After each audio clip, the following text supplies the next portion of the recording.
আজ আমরা বাংলাদেশের রাজনৈতিক বাস্তবতা, দ্বিদলীয় ব্যবস্থার ভবিষ্যৎ এবং সম্ভাবনা, স্বৈরতন্ত্রের উত্তরাধিকার এবং ভবিষ্যতের দিক নির্দেশনা নিয়ে একটি গুরুত্বপূর্ণ আলোচনা করব। গণতান্ত্রিক ব্যবস্থায় রাজনৈতিক দলই হচ্ছে রাষ্ট্রের চালক, কিন্তু আমাদের মতো তৃতীয় বিশ্বে এই ব্যবস্থাটি প্রায়শই স্ববিরোধী হয়ে পড়ে।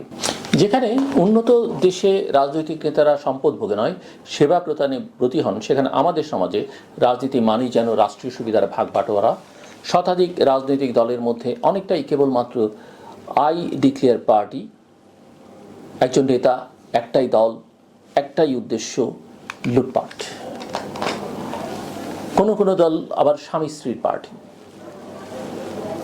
বিশ্বে বিভিন্ন ধরনের দলীয় ব্যবস্থা বিকাশ পেয়েছে। একক প্রাধান্যশীল দল যেমন জাপানের এলডিপি বা মালয়েশিয়ার বারিসন ন্যাশনাল, দ্বিদলীয় প্রতিদ্বন্দ্বিতা যেমন যুক্তরাজ্যে লেবার বনাম কনজারভেটিভ, আমেরিকা ডেমোক্র্যাট বনাম রিপাবলিকান।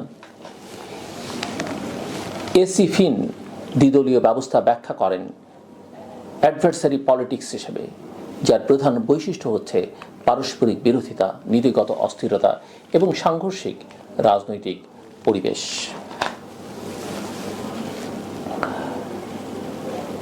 বাংলাদেশ প্রথম দিকে আওয়ামী লীগ শাসিত একক দলীয় শাসন দেখেছে, যা পরিণত হয় বাকশালে।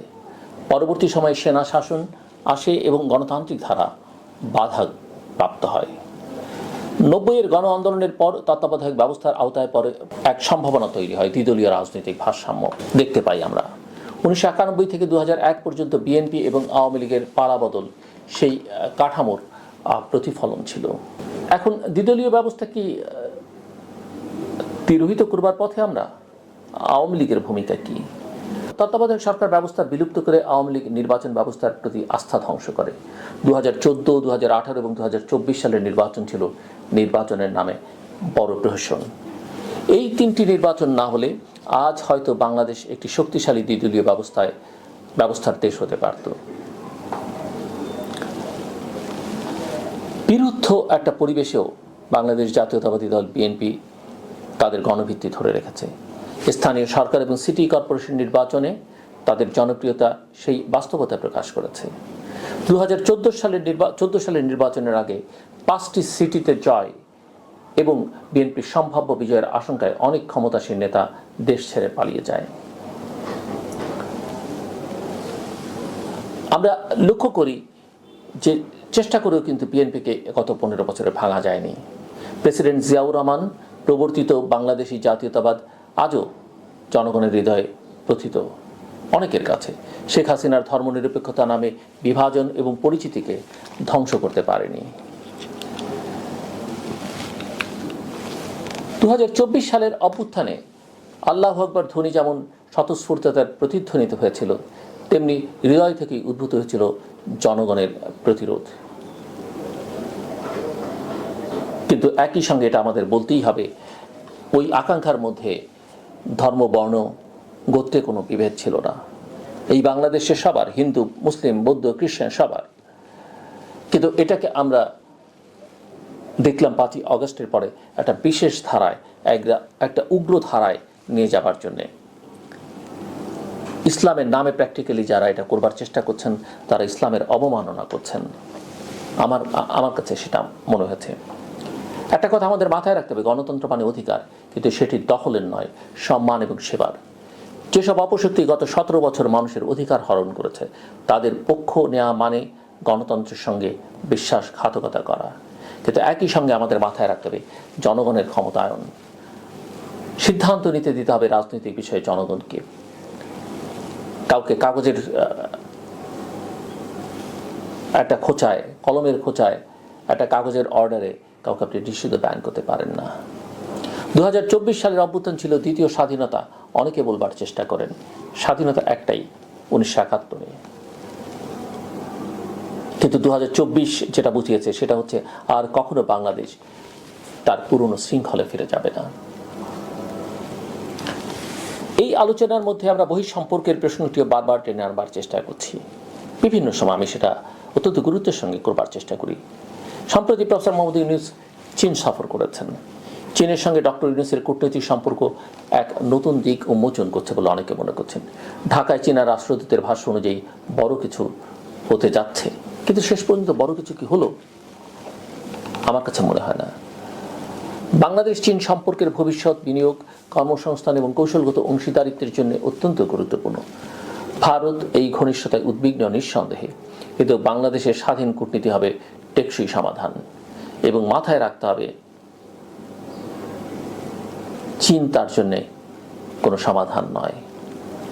বাংলাদেশের রাজনীতি এখন এক সন্ধিক্ষণে, একদিকে পুরনো শাসনের ভয়, অন্যদিকে নতুন সম্ভাবনার দিগন্ত।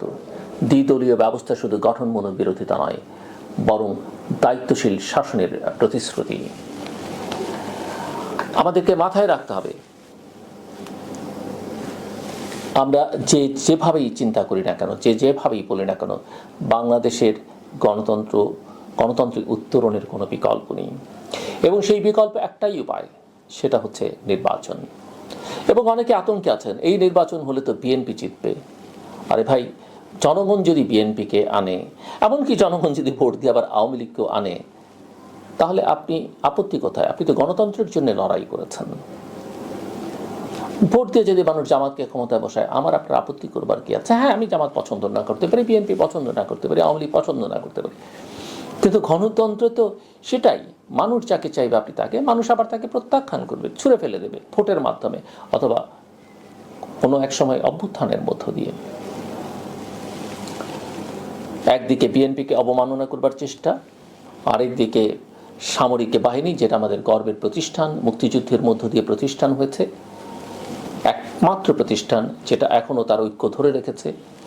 বাইরে যেগুলো শুনি সেগুলো আমরা গুজব। এই 15 বছর আমি শুনেছি মিড লেভেলের আর্মি অফিসাররা খুবই ক্ষুব্ধ, আমি তো কোনো লক্ষণ দেখিনি কোথাও। এখনও শুনছি জেনারেল ওয়াকারের কি আছে, মাঝখানে তো অসন্তোষ, কয়েকটা জেনারেল তার সঙ্গে আছে, কিন্তু বাস্তবতা একেবারেই ভিন্ন। আমি দেখি বাংলাদেশ আর্মি, তাকে কেন্দ্র করে যে সাম্প্রতিক সমালোচনা, তারপরে আরও তাদের ইউনিটি অনেক সলিড, তারা আরও ইউনাইটেড। আমরা এই প্রতিষ্ঠানকে যেন কোনোভাবে ক্ষতিগ্রস্ত না করি। এবং আমি সেনাপ্রধানের সঙ্গে একমত, তার আকাঙ্ক্ষার সঙ্গে একমত। ইলেকশন ইনক্লুসিভ হতে হবে, ইলেকশন ডিসেম্বরের মধ্যে হতে হবে, কারণ সেনাবাহিনী দীর্ঘকাল বাইরে থাকতে চায় না। সেনাবাহিনী দীর্ঘকাল বাইরে থাকলে এই প্রতিষ্ঠানটি ক্ষতিগ্রস্ত হয়। তাদের কাজ একটা বিশেষ ধরনের কাজ। আর এই যে সংস্কার টংস্কার আমরা বলছি না, শুনছি না, বহু সংস্কার আছে এই সরকার করতে পারতো, ওতে ঐকমত্যেরও দরকার ছিল না, কোনো রাজনৈতিক দল তাতে আপত্তি করতো না। আপনি পুলিশকে এখনো সংস্কার করতে পারেননি, গড়ে তুলতে পারেননি, আপনি প্রশাসনের মধ্যে এখনো নানা রকমের অসন্তোষ। কি সংস্কার আপনি করবেন, আপনারা করবেন? এবং এসব কথা বললে না, অনেকেই বলেন যে ভাই ও তো ভারতের দালাল, ও তো ভারত থেকে টাকা পেয়েছে, প্যাকেট পেয়েছে। এবং আপনি এখন তো নানাভাবে ট্যাগ, নানাভাবে চরিত্র হননের চেষ্টা আছে। আমি জানি না যারা এগুলো করেন তাদের রুচি, তাদের শিক্ষা দীক্ষা, তাদের পারিবারিক পরিচয় কি। আমি কাউকে ছোট করতে চাই না,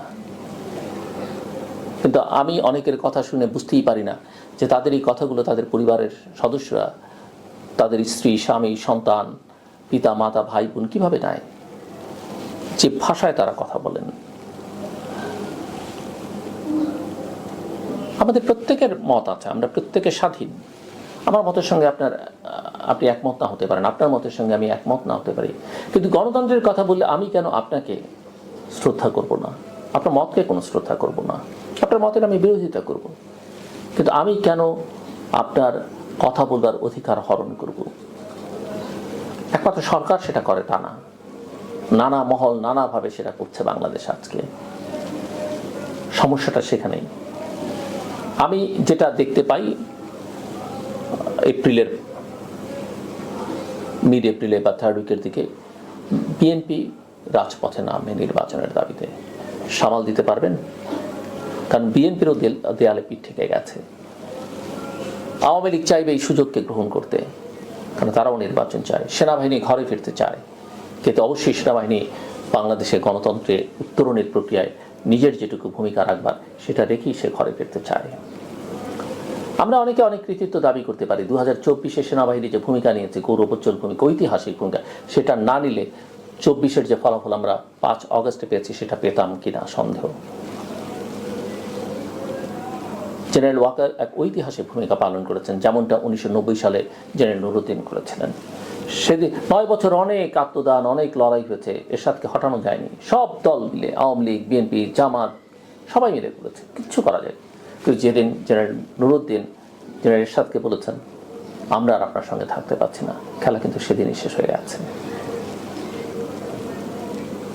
এবং সেনাবাহিনীকে আন্ডারমাইন করবার কিছু নেই। এবং এই যে ভারতের ট্যাগ লাগানো হয় বা সেনাপ্রধানকে কেন্দ্র করে যেসব কথাবার্তা বলা হচ্ছে, এগুলো একদম একদম ঠিক নয়।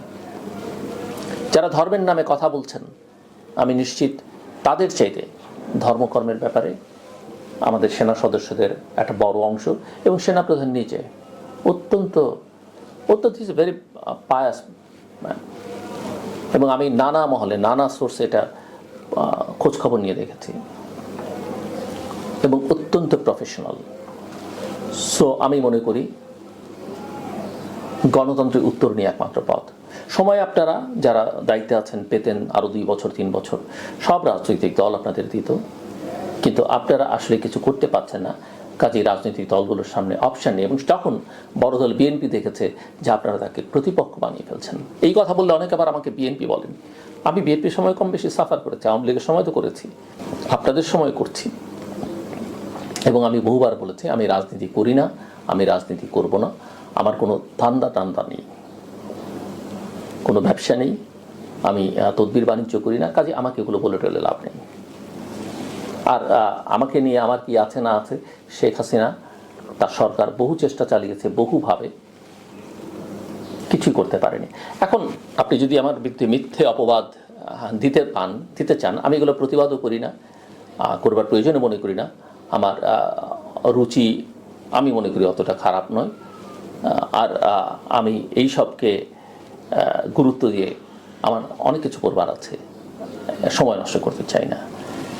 সব মিলিয়ে দেশের জন্য যেটা ভালো, দেশের জন্য যেটা হওয়া উচিত এবং যেটা আমি দেখতে পাচ্ছি, এটা অস্বীকার করে তো লাভ নেই যে বাস্তবতা।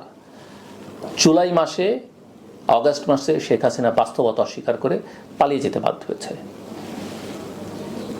সেই বাস্তবতা আমি দেখছি, সেই বাস্তবতাকে অস্বীকার না করে স্বীকার করে এর থেকে ভালো ফল কীভাবে বের করা যায় সেটাই আমার চাওয়া।